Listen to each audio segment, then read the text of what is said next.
मैं आदित्य और आप सभी का मेरा YouTube channel Aditya physics classes Basantpur में स्वागत है। तो आइए आज हम लोग जानते हैं स्थिर वैद्युतिकी का दूसरा भाग विद्युत आवेश तथा इसके प्रकार के बारे में हम लोग जानते हैं। यदि ये वीडियो आपको अच्छा लगे तो इसे लाइक, सब्सक्राइब और अपने दोस्तों के बीच शेयर ज़रूर करिएगा। तो आइए सबसे पहले हम लोग जानते हैं कि विद्युत आवेश किसे कहते हैं। ठीक है, विद्युत आवेश के बारे में हम लोग सबसे पहले जानते हैं। ठीक है, इसे सबसे पहले हम लोग एग्जाम्पल द्वारा समझते हैं। देखिए, जब एक पदार्थ को हम लोग किसी दूसरे पदार्थ से रगड़ते हैं, जब एक पदार्थ को हम लोग जब क्या करते हैं किसी दूसरे पदार्थ से रगड़ते हैं, तो इन पदार्थों में होता क्या है कि कागज़ के छोटे छोटे टुकड़े या धूल कणों को अपने तरफ आकर्षित करने का गुण आ जाता है। जब हम लोग क्या करते हैं एक पदार्थ को किसी दूसरे पदार्थ से रगड़ते हैं तो इन पदार्थों में छोटे छोटे कणों या कागज़ के छोटे छोटे टुकड़े को क्या करता है अपने तरफ आकर्षित करने का गुण आ जाता है।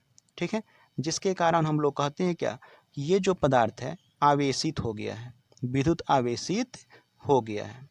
ठीक है, तो हम लोग क्या जाने कि विद्युत आवेश जो होता है किसी पदार्थ का एक गुण होता है। विद्युत आवेश क्या होता है किसी पदार्थ का एक गुण होता है जो उसे कहाँ से प्राप्त होता है, तो किसी दूसरे पदार्थ से रगड़ने से प्राप्त होता है, या किसी दूसरे पदार्थ से क्या करते हैं जब उसको हम लोग घर्षण कराते हैं तब उसको प्राप्त होता है।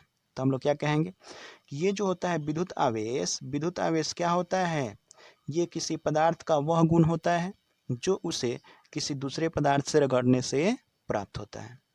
ठीक है, तो हम लोग जाने कि जब एक पदार्थ को किसी दूसरे पदार्थ से हम लोग रगड़ते हैं तो रगड़ने के पश्चात इसमें होता क्या है कि धूल के छोटे छोटे कणों या कागज़ के टुकड़े को आकर्षित करने का गुण इसमें आ जाता है। तब हम लोग यह कहते हैं क्या कि ये जो पदार्थ है विद्युत आवेशित हो गया है। ठीक है, तो विद्युत आवेश का डेफिनेशन हम लोग क्या जाने कि ये क्या होता है किसी पदार्थ का वह गुण होता है जो उसे किसी दूसरे पदार्थ से रगड़ने से प्राप्त होता है। ठीक है, जिसका डेफिनेशन हम यहाँ पे लिखे हुए हैं। विद्युत आवेश किसी पदार्थ का वह गुण है जो उसे किसी दूसरे पदार्थ से रगड़ने से प्राप्त होती है। तो इस तरह से जाने हम लोग विद्युत आवेश के बारे में हम लोग जाने। आइए इसका एक और डेफिनेशन हम लोग जानते हैं। देखिए क्या होता है विद्युत आवेश जो होता है ये किसी पदार्थ का वह गुण होता है। विद्युत आवेश क्या होता है किसी पदार्थ का वह गुण होता है जिससे होता क्या है कि उस पदार्थ में विद्युत तथा उससे संबंधित प्रभाव उत्पन्न होते हैं। ये किसी पदार्थ का क्या होता है एक ऐसा गुण होता है, कौन, तो विद्युत आवेश, जिससे क्या होता है किसी पदार्थ में विद्युत तथा उससे संबंधित प्रभाव उत्पन्न होते हैं। ठीक है, तो जिसका डेफिनेशन हम यहाँ पे लिखे हुए हैं, यह किसी पदार्थ का वह गुण होता है जिससे पदार्थों में विद्युत तथा इससे संबंधित प्रभाव उत्पन्न होता है। तो हम लोग क्या जाने यह किसी पदार्थ का क्या होता है वह गुण होता है जिससे पदार्थों में विद्युत तथा इससे संबंधित प्रभाव उत्पन्न होता है, उसे हम लोग क्या कहते हैं विद्युत आवेश कहते हैं। ठीक है, तो इस तरह से इसका दूसरा डेफिनेशन हम लोग जाने।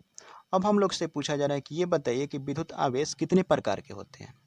तो अभी हम लोग तुरंत पहले देखें कि जब एक पदार्थ को हम लोग क्या करते हैं किसी दूसरे पदार्थ से रगड़ते हैं तो इन पदार्थों को आपस में रगड़ने पर होता क्या है कि एक में से क्या होता है कुछ इलेक्ट्रॉन निकल करके दूसरे में चला जाता है। एक पदार्थ से कुछ इलेक्ट्रॉन निकलकर दूसरे पदार्थ में चला जाता है।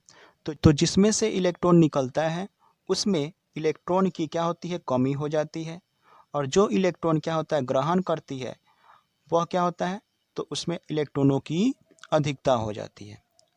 हम लोग क्या जाने कि जब एक पदार्थ को हम लोग क्या करते हैं दूसरे पदार्थ से रगड़ते हैं तो एक पदार्थ से कुछ इलेक्ट्रॉन निकल करके दूसरे पदार्थ में चली जाती है।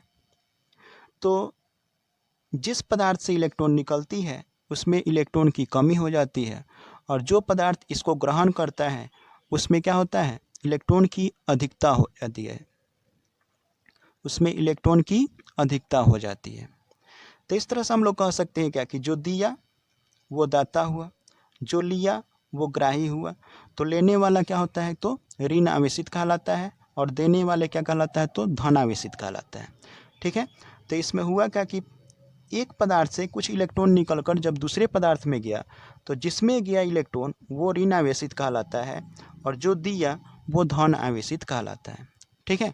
अर्थात एक पदार्थ धन आवेशित हो जाता है और दूसरा पदार्थ क्या होता है, ऋण आवेशित हो जाता है। इस कारण से क्या होता है कि विद्युत आवेश दो प्रकार के होता है, पहला धन आवेश और दूसरा ऋण आवेश। ठीक है। अब हम लोग से क्वेश्चन ये भी किया जाता है कि बताइए कि धन आवेशित वस्तु किसे कहते हैं और ऋण आवेशित वस्तु किसे कहते हैं। तो देखिए, धन आवेशित वस्तु या धन आवेशित पदार्थ किसे कहते हैं और दूसरा का ऋण आवेशित पदार्थ किसे कहते हैं। ठीक है। तो धन आवेशित वस्तु हम लोग उसे कहते हैं जो इलेक्ट्रॉन का त्याग करता है, जो इलेक्ट्रॉन देता है उसे हम लोग कहते हैं धन आवेशित, और जो इलेक्ट्रॉन लेता है उसे ऋण आवेशित पदार्थ या ऋण आवेशित वस्तु कहते हैं। तो हम लोग क्या जाने कि जब एक पदार्थ किसी दूसरे पदार्थ को क्या करता है, इलेक्ट्रॉन देता है, तो जो देता है उसे हम लोग दाता या धन आवेशित पदार्थ कहते हैं, और जो लेता है उसे ग्राही या ऋण आवेशित पदार्थ कहते हैं। तो इस तरह से हम लोग दूसरे भाषा में ये भी कह सकते हैं कि जिसमें इलेक्ट्रॉन की कमी हो जाती है उसे ऋण आवेशित पदार्थ कहते हैं, और जिसमें इलेक्ट्रॉन की अधिकता हो जाती है उसे धन आवेशित पदार्थ कहते हैं। इस वीडियो को हम यहीं तक रहने देते हैं।